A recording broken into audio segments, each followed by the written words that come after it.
ஈஸியா இல்ல, இது கஷ்டமா இருந்துச்சு. சரியா? எவ்வளவு முடிக்க முடியுமோ அவ்வளவு முடிப்போம். டேஞ்சரஸ். ரைட். பிரசிடென்ட் ஸ்பெல்லிங் புடிச்சுக்கீங்க. பிரசிடென்ட் பிரசிடென்ட் என்ன அர்த்தங்க?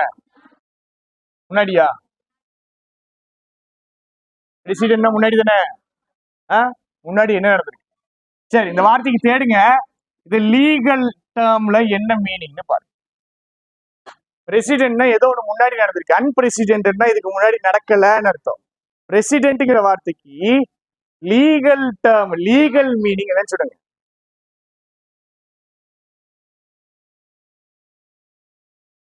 லீகல் லான்னு போட்டு ஒரு மீனிங் இருக்கா?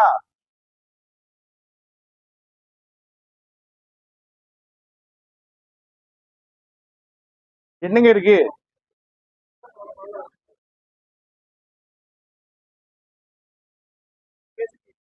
சொன்னாங்க bro.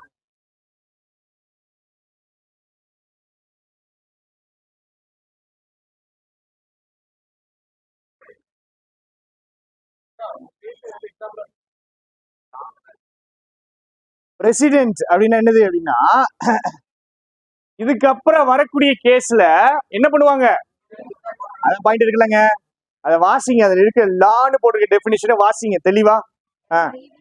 A previous case or legal decision that may be or must be followed in subsequent case. Right. அதே மாதிரி கேஸ் அடுத்தது வந்துச்சு அப்படின்னா இதே லாவை என்ன பண்ணணும்? நீங்க ஃபாலோ பண்ணணும். அப்ப இப்போ ஒரு ஜட்ஜ்மெண்ட் கொடுத்துருக்காங்க. இப்போ ஒரு ஜட்ஜ்மெண்ட் கொடுத்துருக்காங்க. சரியா? இதுக்கப்புறம் இதே மாதிரி கேஸ் வந்துச்சுன்னா எந்த ஜட்ஜ்மெண்ட்டை ஃபாலோ பண்ணுவாங்க? இதே தான் ஃபாலோ பண்ணும். சரியா? ஸோ பிரசிடென்ட் அப்படின்னா லீகல் டேர்ம்ல, பிரசிடென்ட்னா முன்னாடி, ஓகே மீனிங். லீகல் டேர்ம்ல என்ன அர்த்தம்னா கொடுத்த ஜட்ஜ்மெண்ட் என்ன ஆகணும்? அடுத்த கேஸ்ல ஃபாலோ ஆகணும். எப்படிப்பட்ட ஜட்ஜ்மெண்ட், எப்படிப்பட்ட பிரசிடென்ட் கொடுத்துருக்காங்க? டேஞ்சரஸ். ரைட். அடுத்தது on the president and majority ruling by the US Supreme Court. US Supreme Court ஏதோ ஒன்று கொடுத்துருக்கு. Majority ruling. ரூலிங்னா என்னது? மெஜாரிட்டியை வச்சு ஒரு ஜட்ஜ்மெண்ட் கொடுத்துருக்காங்க சுப்ரீம் கோர்ட்ல.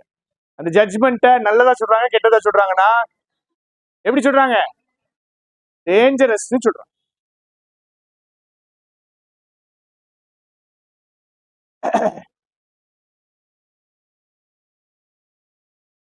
ரைட். ஒவ்வொரு சென்டென்ஸும் அப்படியே இருக்கு, முத்து முத்தா இருக்கு. Shielding presidents from answering for crimes subverts rule of law. Dhanalakshmi ma'am சொல்லுங்க, verb இது.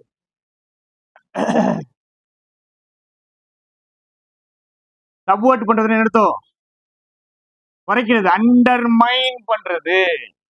அண்டர்மைன் பண்றதுன்னா இம்பார்ட்டன்ஸ குறைக்கிறது. ரைட். இம்பார்ட்டன்ஸ குறைக்குது. எது இம்பார்ட்டன்ஸ குறைக்குது? சொல்லி கொடுத்துருக்கேனா? இது வந்துச்சுன்னா சப்ஜெக்ட் எப்படி போட்டு சொல்லி கொடுத்துருக்காங்க? சொல்லலையா? ஸ்மோக்கிங் சிகரெட்ஸ், பார்க்கிங் டாக்ஸ் சொல்லி கொடுத்துருக்கேனா? திருப்பி சொல்லவா? புது பேட்சுக்கு தெரியாது. சரி. ஈவன் என்ஜின் எப்படி போடணும் அப்படின்னா வேண்டான்னு தலையாட்டவங்கிட்ட கேள்வி கேட்டுருவோம். சரியா? தெரியுமான்னு பார்த்து.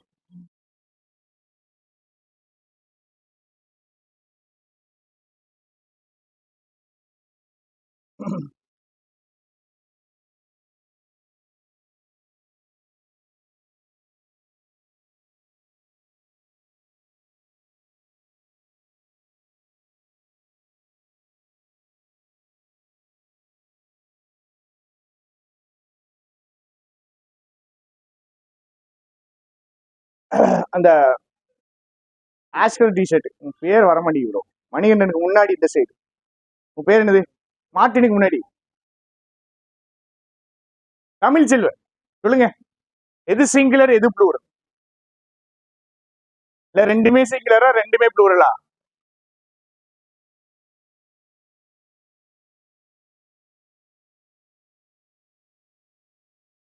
எது சிங்குலர் ராஜா?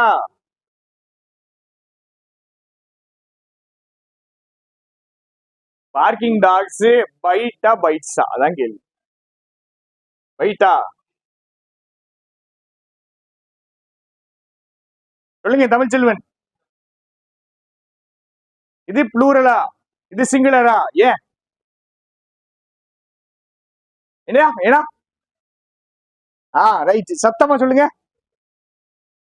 Right super. V1 ING noun வந்துருச்சுனாலே எது சப்ஜெக்ட்னு கேள்வி வந்துச்சுனாலே இப்படிதான் யோசிக்கணும்.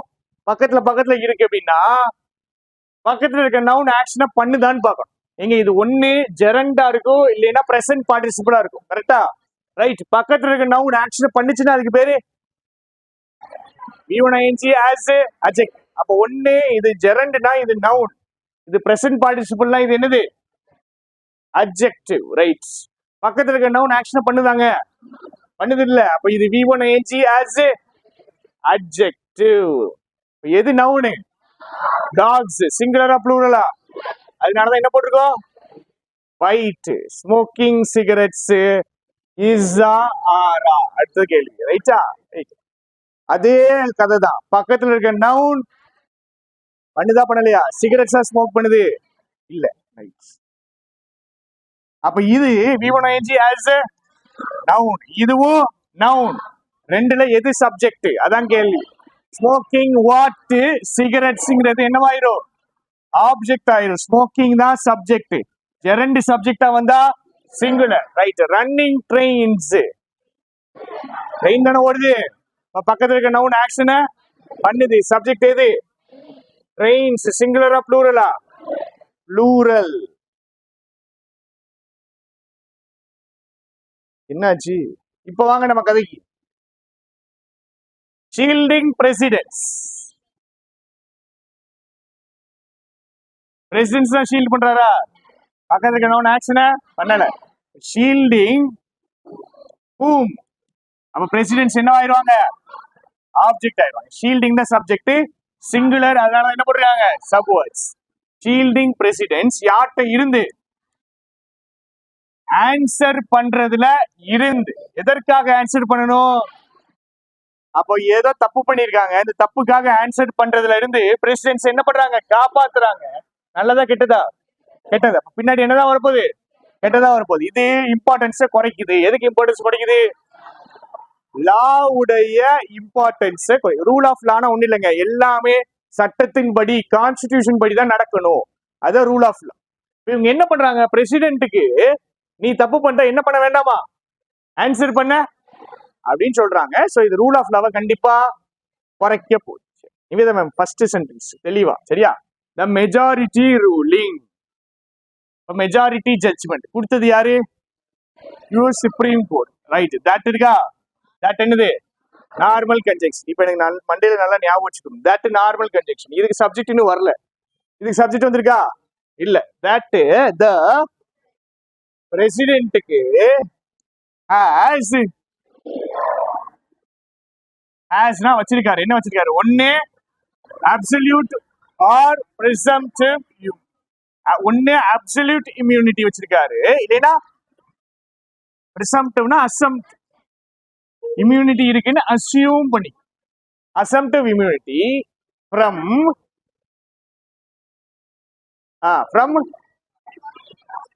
Criminal prosecution. என்னது ப்ராசிக்யூஷன்? என்னதுங்க? இன்வெஸ்டிகேஷன். இம்யூனிட்டின்னு என்னதுங்க? இம்யூனிட்டி. இம்யூனிட்டி கரெக்டான வார்த்தை என்னது? இம்யூனிட்டி. இம்யூன் சிஸ்டம் என்ன பண்ணுது? இம்யூனிட்டினா ப்ரொடெக்ஷன். இவருக்கு ஆப்சல்யூட் பிரசம்ப்டிவ், இது ரெண்டும் பின்னாடி வரும், எக்ஸ்பிளைன் பண்ணுவாங்க. ஒன்னு ஆப்சல்யூட் இம்யூனிட்டி இருக்கு, இல்ல பிரசம்ப்டிவ் இம்யூனிட்டி இருக்கு. எதுல இருந்து? கிரிமினல் ப்ராசிக்யூஷன் இவரை பண்ண முடியுமா? முடியாதாங்க? பண்ண முடியாது அப்படின்னு யாரு ஜட்ஜ்மெண்ட் கொடுத்திருக்கா? சொன்னது யாரு? அப்படி யூஎஸ் சுப்ரீம் கோர்ட்டுடைய மெஜாரிட்டி ரூலிங். அப்படின்னா என்ன அர்த்தம்னா, ஆட் நம்பர் ஆஃப் ஜட்ஜஸ் இருப்பாங்க. ஆட் நம்பர் தான் இருப்பாங்க. சரியா? இங்க 9 பேர் இருப்பாங்க. இந்த 9ல மெஜாரிட்டி என்ன சொல்றாங்களோ அதுதான் ஜட்ஜ்மெண்ட். சரியா? அதனாலதான் என்ன பேர் வச்சிருக்காங்க? Majority judge. ரைட். இவனுக்கு இந்த பவர் இருக்குன்னு சொல்லியிருக்காங்கல்ல, இது வந்துட்டு ரைசஸ் இருக்கா? ரைசஸ் இந்த வார்த்தையை படிச்சுக்கோமா. இதுக்கு ஆப்ஜெக்ட் வரும். ரைட், சப்ஜெக்ட் எது? மெஜாரிட்டி ரூலிங் தான் சப்ஜெக்ட்.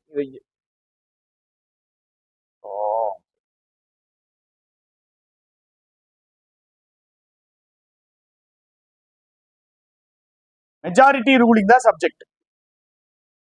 என்னங்க ஆச்சு இது? நானும் ஆப்ஷன்ஸ்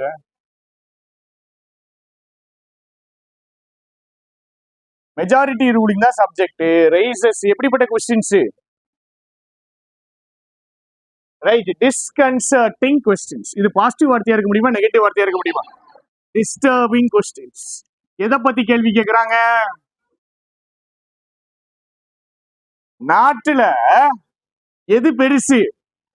எப்பவுமே ஒரு நாட்டுல எது பெருசுன்னா அந்த நாட்டுடைய கான்ஸ்டிடியூஷன் தான் பெருசு, சட்ட புத்தகம் தான் பெருசு. சரியா? அமெரிக்காவுக்கு அதே தாங்க, கான்ஸ்டிடியூஷன் தாங்க பெருசு. ரைட்டா? அந்த கான்ஸ்டிடியூஷன் பெருசு தானா அப்படிங்கிறத பத்தி எப்படிப்பட்ட கேள்விகள் கேட்கறாங்க? இவங்க கொடுத்திருக்க ஜட்ஜ்மெண்ட் வந்துட்டு கேள்விகளை எழுப்புது, டிஸ்டர்பிங் கேள்விகள். எதை பத்தினது? ரூல் ஆஃப் லால, ரூல் ஆஃப் லா உடைய கான்ஸ்டிடியூஷன் இல்லைங்க, ரூல் ஆஃப் லா உடைய கான்ஸ்டிடியூஷன் இங்கே எழுதியிருக்கணும். ரூல் ஆஃப் லானா கான்ஸ்டிடியூஷன். கான்ஸ்டிடியூஷனுடைய சுப்ரீமசி இருக்குதா இல்லையா அப்படின்னு கேள்வி கேட்கு. சரி, கொடுத்திருக்க ஜட்ஜ்மெண்ட் என்ன சொல்லுது? கான்ஸ்டிடியூஷனுக்கு சுப்ரீமசி இருக்குன்ற மாதிரி பேசுதா, இல்லைங்கிற மாதிரி பேசுதா? அதனால எப்படிப்பட்ட கொஸ்டின்ஸ் கேட்கறாங்க? Disturbing questions. அடுத்தது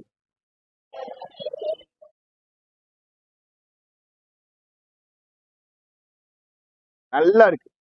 ஒரு ஜட்ஜ்மெண்ட் கொடுத்திருக்காங்கல்ல, ஜட்ஜ்மெண்ட் எதை பேஸ் பண்ணி கொடுத்திருக்காங்க? நிப்பாட்டுங்க. மெயின்லி ஆன் இருக்கா?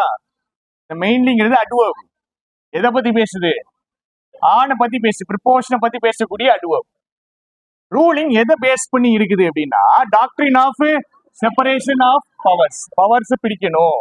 பவர்ஸ் பிடிக்கணும்னா என்ன அர்த்தம்னா ஜுடிஷியரி வேற, உனக்கு தனியா வேற வேற பவர். சரியா? இவர் பிரசிடென்ட், இவர் எக்ஸிக்யூட்டிவ், இவருக்கு வேற வேற பவர். நீ என்ன பண்ணக்கூடாது? நீ ஜுடிஷியரிங்கிறதுக்காக இவருடைய வேலைகளுக்குள்ள நடுவுல உள்ள வரக்கூடாது. உனக்கு தனி பவர் கொடுத்துருக்காங்க, அதுக்குள்ள மட்டும் தான் இருக்கணும். இவருக்கு தனியா பவர் கொடுத்துருக்காங்க, இதுக்குள்ள இவர் இருப்பாரு. இதுக்கு பேர் தான் என்னது? Separation of. இதை பேஸ் பண்ணிருக்கு. டாக்டரின் என்னதுங்க? டாக்டரின் என்னது? ஒரு பிலீஃப். ஆக்சுவலா ரிலீஜியஸ் பிலீஃப் தான் வரும் இங்க. ஒரு நம்பிக்கை, ஒரு பிலீஃப், ஒரு டீச்சிங், ஒரு ரூல், எல்லாமே.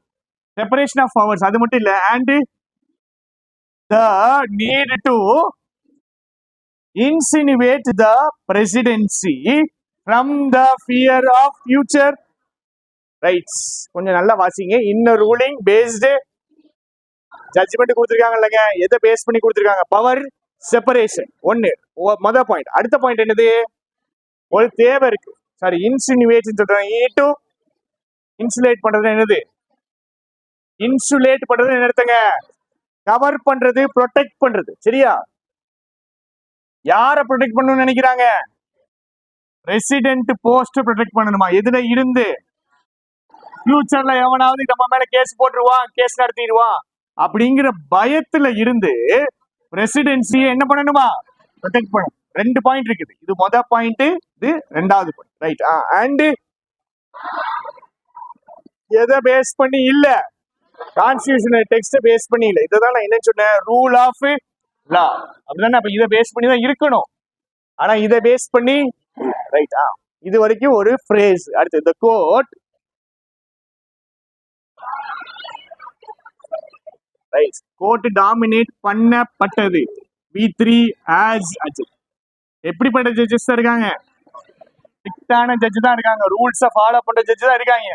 ஆனாலும் இவங்க எப்படிதான் பேசுறாங்க? பிரசிடென்ட்டுடைய இன்சுலேஷன் தான் முக்கியம் அப்படிங்கிறாங்க. அடுத்தது என்ன பேசுறாங்க? Doctrine of separation of powers. இது ரெண்டு தான் முக்கியம், எது முக்கியம் கிடையாதுன்னு பேசுறாங்க. ரைட், கான்ஸ்டிடியூஷன் முக்கியம் இல்லைன்னு சொல்றாங்க. கன்சர்வேட்டிவ் ஜட்ஜஸ் தான் இருக்காங்க. பை 6:3 மெஜாரிட்டி சொன்னேன்ல. அப்போ 9 பேர் இருக்காங்க, ஆட் நம்பர் ஆஃப் ஜட்ஜஸ் இருப்பாங்க.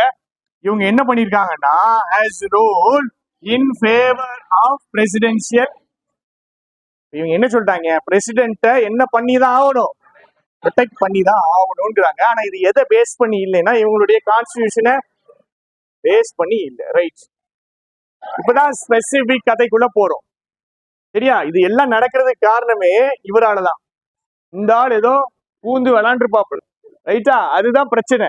இவரை வச்சு நடக்கிற கேஸ் தான் இது. ஸ்பெசிபிக் பாயிண்ட்குள்ள போறோம். The verdict does not decide whether former President Donald Trump will enjoy immunity from prosecution for allegedly trying to interfere with or alter the outcome of the November 2020 presidential elections that he lost to Joe Biden. மூச்சு பிடிக்க முடியல என்னால.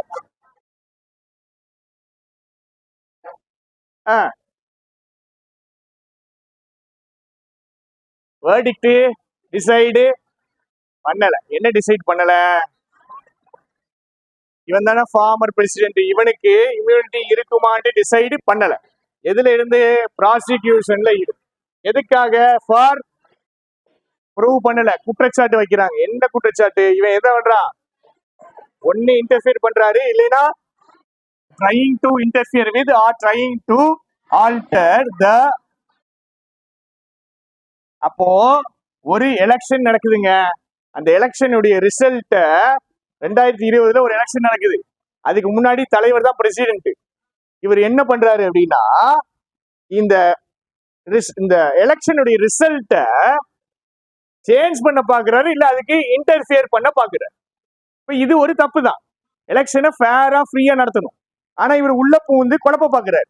இப்ப இப்படி ஒரு தப்பு பண்ணிருக்காருல, இந்த தப்புக்கு இம்யூனிட்டி உண்டா அப்படின்ட்டு கோர்ட் இன்னும் டிசைடு.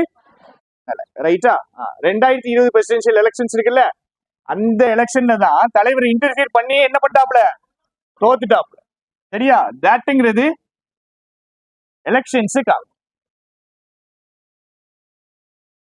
இது எப்படி வாசிக்கிறது, சொல்லி கொடுத்துட்டேனே, தெரியாம சொல்லி கொடுத்துட்டேனே, சொல்லி இருக்க கூடாது. ரைட்டா, தட்ங்கிறது relative pronoun as object. He lost presidential elections to Joe Biden. அப்ப இந்த விஷயத்தை அது சொல்லுதா சொல்லலையாங்க, வேர்டிக்ட் மறந்துட்டு நம்மளுக்கு அதுக்குள்ள, அப்படிதானே, வேர்டிக்ட் சொல்லல.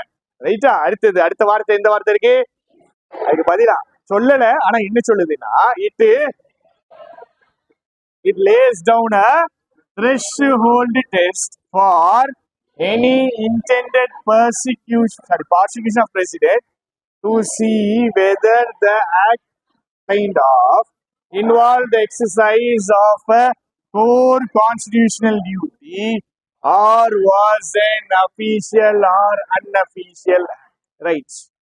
இதோட முடிக்க போறோம். சரியா, இதுக்கு மேல போனா நான் தான் கொலை கேஸ்ல உள்ள போனோம். நிறைய பேர் தலை சுத்திட்டு அதுக்குள்ள.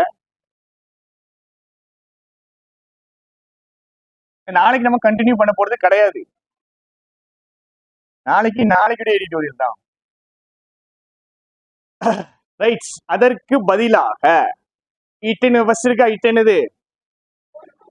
என்னதுங்க, the court judgment lays down a threshold என்னது, லிமிட். சூப்பர், thresholdனா லிமிட், ஒரு லிமிட்டை வைக்குது, ஒரு லிமிட் டெஸ்ட் வைக்குது. எதுக்கு, for any intended prosecution of a president. ஒரு பிரசிடென்ட்டை நீங்க இன்வெஸ்டிகேட் பண்ண போறீங்கன்னா அதுக்கு இவன் ஒரு லிமிட் டெஸ்ட் வைக்கிறான். இதை தாண்டி போனா பண்ணிக்கிடலாம், இதை தாண்டி போகலைன்னா பண்ண கூடாது அப்படின்னு ஒரு லிமிட் டெஸ்ட் வைக்கிறாங்க. To see whether the act, இது நம்ம ஆளுக்கு தெரியும், to see whether the act which was complained of. சரியா, ஒரு ஆக்ட கம்ப்ளைண்ட் பண்றீங்க இல்லைங்க, ரெசிடென்ட் மேல ஒரு ஆக்ட கம்ப்ளைண்ட் பண்ணி அவருக்கு ப்ராசிக்யூஷன் நடத்துறீங்கல்ல, அவருக்கு ப்ராசிக்யூஷன் நடத்தலாமா வேண்டாமான்னு ஒரு லிமிட் டெஸ்ட் வைக்கிறார். என்னது அந்த லிமிட் டெஸ்ட் அப்படின்னா, to see the act, to see whether the act complained of involved, the act இருக்குல்ல, the act involved, complained ofங்கிறது சேர்த்து வச்சு எடுக்கணும். இது V3 as adjective, fixed preposition. Complaint பண்ணப்பட்ட act involved the exercise of a இவர் ஒண்ணு பண்ணாரு அப்படின்னு கம்ப்ளைண்ட் பண்றீங்க இல்லைங்க, அந்த ஆக்ட் வந்துட்டு இவர் செஞ்ச செயல் வந்துட்டு கான்ஸ்டிடியூஷனல் டியூட்டியா, அதான் டெஸ்ட். அப்படி இல்லைன்னா அபிஷியலா பண்ணாரா இல்ல அன்அபிஷியலா பண்ணாரா. கடைசி என்ன தெரியுமா சொல்லுவாங்க, அன்அபிஷியலா பண்ணா நீங்க ஒண்ணும் செய்ய முடியாது.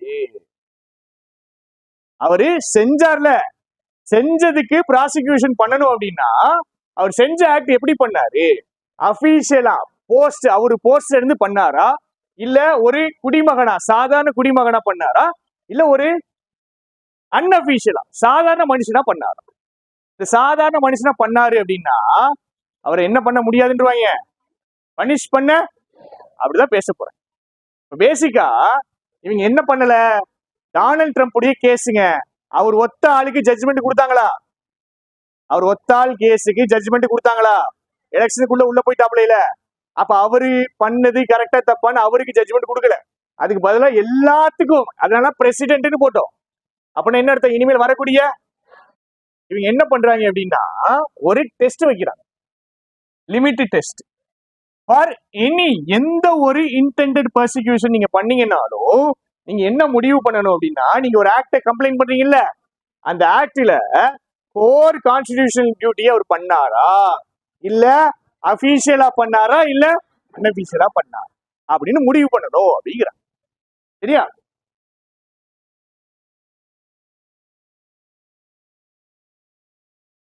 சரி, அடுத்த லைன் பார்த்தாதான் இந்த லைன் புரியும். இதை மட்டும் பார்த்துருவோங்க, இதை மட்டும் பார்த்துருவோம் பாருங்க. In respect of presidents core constitutional, பிரசிடென்ட்டுக்குன்னு சில கான்ஸ்டிடியூஷனல் டியூட்டிஸ் இருக்குல்ல, முக்கியமான கான்ஸ்டிடியூஷனல் டியூட்டிஸ் இருக்குல்ல, அதுக்கு மரியாதை கொடுத்து என்ன சொல்றாங்க அப்படின்னா, அப்படி அவர் பண்ணாருன்னு வச்சுக்கோங்க இம்யூனிட்டி இஸ், அப்படின்னா என்ன அர்த்தம், பிரசிடென்ட் உடைய முக்கியமான கான்ஸ்டிடியூஷனல் டியூட்டிஸ் அவர் பண்றாரு அப்படின்னா இவர் என்ன பண்ணாலும் இவருக்கு என்ன இருக்கு, ப்ரொடெக்ஷன் இருக்கு. இவர் நாளைக்கே முடிவு பண்ணி நார்த் கொரியாவுக்கு ஒரு நியூக்ளியர் பாம்பை போடுவோம் அப்படின்னு ஒரு பட்டனை தட்டி விட்டு எத்தனையோ கோடி மக்கள் அழிச்சா கூட இவரை நீங்க என்ன பண்ண முடியாது, ப்ராசிக்யூஷன் பண்ண முடியாது. ஏன்னா என்ன சொல்லிடுவாரு, நான் என்னுடைய கோர் கான்ஸ்டிடியூஷனல் டியூட்டிஸ்னால பண்ண அப்படின்றார்.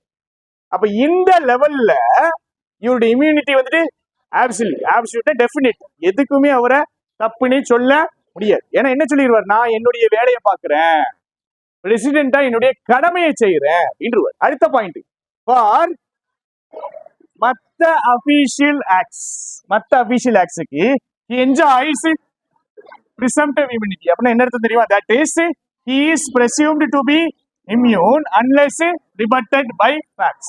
இதுக்கு என்ன அர்த்தம் அப்படின்னா, அபிஷியல் டியூட்டில ஒண்ணு பண்ணிட்டாரு, சரியா, அவருக்கு என்ன இருக்குது, presumptive immunity இருக்கு. அப்படின்னா என்ன அர்த்தம் சொல்றாங்க, என்ன அசியூம் பண்ணிக்கிறாங்க, immunity இருக்குன்னு அசியூம் பண்ணி, இங்க ஆப்போசிட்டா ஃபேக்ட் கொண்டு வந்து ரீபட்டல்னா எப்படி பேசுறது, ஆப்போசிட்டா பேசுது. டிபேட்ல ரீபட்டல்னு ஒரு பாயிண்ட் இருக்கு. டிபேட்ஸ்லாம் பார்த்துருந்தீங்க, ஏதாவது டிபேட்ஸ் பார்த்துருந்தீங்கன்னா டிபேட்டுடைய ஃபார்மேட்டே ஃபர்ஸ்ட் என்னதுன்னா ஓப்பனிங் ஸ்டேட்மெண்ட். ஓப்பனிங்ல இவங்க ஒன்று சொல்லுவாங்க, ஃபர்ஸ்ட் டீம் ஒன்று சொல்லுவாங்க, ரெண்டாவது டீம் ஒன்று சொல்லுவாங்க, அது opening statement number 2. Second team அடுத்து என்ன பண்ணுவாங்க அப்படின்னா, இந்த ஃபர்ஸ்ட் டீம் என்ன பண்ணுன்னா ரீபட்டல் பண்ணும். அப்படின்னா என்ன அர்த்தம்னா, இவன் சொன்னதுக்கு ஆப்போசிட்டா பேசும், இவன் சொன்னது தப்புன்னு பேசும், இன்னொருத்தவங்க பேசுனது தப்பு அப்படின்னு எதிர்வாதம் பண்றதுக்கு பேர் தான் ரீபட். இவன் ஏதோ ஒரு 10 பேரை கொண்டுட்டான், சரிங்களா, இவன் 10 பேரை கொண்டுட்டான், அது என்னன்னு சொல்லிட்டாப்ல, அபிஷியல் ஆக்ட்னு சொல்லிட்டாப்ல. இப்ப நீங்க இவரை குற்றவாளின்னு எடுப்பீங்களா இல்ல எதுவும் தப்பு பண்ணாதவர்னு எடுப்பீங்களா? தப்பு பண்ணாதவராதான் என்ன பண்ணிக்கிடுவீங்க, அசியூம் பண்ணிக்கிடுவீங்க. ஆனா நீங்க என்ன பண்ணணும், இவன் உண்மையிலே 10 பேரை கொன்னா அப்படின்ட்டு சிசிடிவி கேமரா, பிங்கர் பிரிண்ட், அது இதுண்டு ஏகப்பட்ட ஃபேக்ட கொண்டு வந்துதான் நீங்க என்ன பண்ண முடியும், ப்ரூவ் பண்ண முடியும். இன்னொரு பாயிண்ட் எழுதுனா உங்களுக்கு புரியும், இன்னசென்ட் அன்டில் ப்ரூவன் கில்ட்டி. இது இந்தியால இருக்கக்கூடிய சட்டம், சரியா? அப்படின்னா என்ன அர்த்தம், ப்ரூவ் பண்ணப்படுற வரைக்கும் ஒருத்தன் வந்துட்டு என்னதான் நிரபராதி தான். அதேதான் இவருக்கு. இவரை கண்டிப்பா என்ன பண்ணணும், தப்பு பண்ணிட்டாருன்னு ப்ரூவ் பண்ணணும். அது எதுக்கு, அபிஷியல் ஆக்ட். கோர் டியூட்டிஸுக்கு இவரை டச் பண்ணவே முடியாது. மூணாவது point, and for unofficial or இவர் தனியா பண்றாருல, அதுக்குதான் என்னது கிடையாது, எமினிட்டி கிடையாது. இங்க புரிஞ்சுச்சா? கதையுடைய ஃப்ளோ பிக்கப் பண்ண முடியுதா? மீதி என்ன பண்ணிருக்கணும், வாசிச்சு. கொஞ்சம் நிறைய பொலிட்டிக்கலா இருக்கு. பொலிட்டிக்கல் இந்த சென்ஸ் நிறைய டெக்னிக்கல் டேர்ம்ஸ் வருது, அதனாலே இதை வாசிங்க. ஏன்னா கஷ்டமான டேர்ம்ஸ் வந்துச்சுன்னா அறகுறைய புரியுதா புரியலையா அப்படின்னு உங்களுக்கு தெரியணும். இப்போ மறக்காம இதை ரீட் பண்ணிட்டு வந்துருங்க. Active voice, passive voice question எடுக்கணும்னு